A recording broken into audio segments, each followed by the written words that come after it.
আসসালামু আলাইকুম ওয়া রাহমাতুল্লাহ। হামিদা ওয়া মুসাল্লি ওয়া মুসাল্লামা ওয়া বা'দ। দিনী ভাই এবং বোনেরা, আপনাদের সকলকে আমাদের পিওর দাওয়া অফিসিয়াল ইউটিউব চ্যানেলের পক্ষ থেকে আন্তরিক অভিনন্দন, মোবারকবাদ জানাচ্ছি।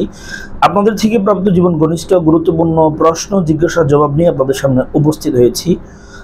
একজনের প্রশ্ন হচ্ছে, মোহতারাম শাইখ, মৃত ব্যক্তিকে দাফনের পরে আমাদের জন্য করণীয়টা কি জানালে উপকৃত হব, জানাবেন।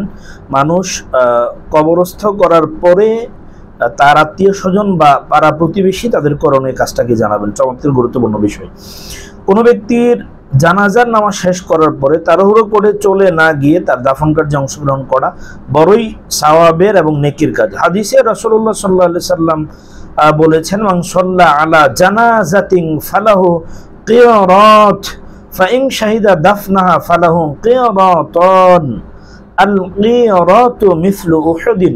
রাসূলুল্লাহ সাল্লাল্লাহু আলাইহি সাল্লাম বলেছেন, যে ব্যক্তি জানাজার নামাজ আদায় করলো তার জন্য এক কিরাত সওয়াব রয়েছে, আর যদি লাশের দাফন কাজে শরীক থাকে তার জন্য 2 কিরাত সওয়াব রয়েছে। কিরাত অর্থ হলো উহুদ পাহাড়ের সমপরিমাণ। সহিহ মুসলিমের 946 নম্বর হাদিসের বর্ণনা। অতএব আমাদের উচিত হচ্ছে জানাজার নামাজ সমাপ্ত হওয়ার পরে দাফন কার্যে আমরা অংশগ্রহণ করব।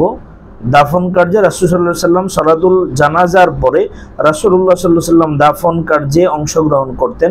দাফন করার পরে তিনি যা করতেন সে ব্যাপারেও হাদিসে কিন্তু স্পষ্টভাবে আছে। কানা নবী সাল্লাল্লাহু আলাইহি সাল্লাম ইদা ফারাগা মিন দাফনিল মাইয়িতি ওয়াকাফা আলাইহি ওয়াকালা ইস্তাগফিরু লিআখিকুম ওয়াসালু লাহু তাসবিত ফাইন্নাহু আন ইউসআল।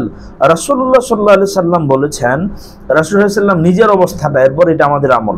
রাসূলুল্লাহ সাল্লাল্লাহু আলাইহি সাল্লাম মৃত ব্যক্তিকে দাফন করার পরে তার কবরের কাছে কিছুক্ষণ দাঁড়াতেন এবং সাহাবায়ে কেরামকে বলতেন, ইস্তাগফিরু লিআখিকুম, তোমরা তোমাদের ভাইয়ের জন্য আল্লাহর কাছে ক্ষমা প্রার্থনা করো। ওয়াসালু লাহু তাসবিত, এবং তার ঈমানের অবিচলতার জন্য, ইস্তেকামতের জন্য দোয়া করো।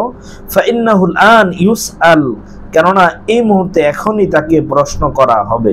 তার মানে উল্লেখিত দুটো হাদিস দিয়ে আমরা এটা বুঝলাম, রাসূলুল্লাহ সাল্লাল্লাহু আলাইহি সাল্লামের লাশ দাফন করার পর তার সওয়াল জবাব সহজ হওয়ার জন্য আল্লাহর কাছে দোয়া করা।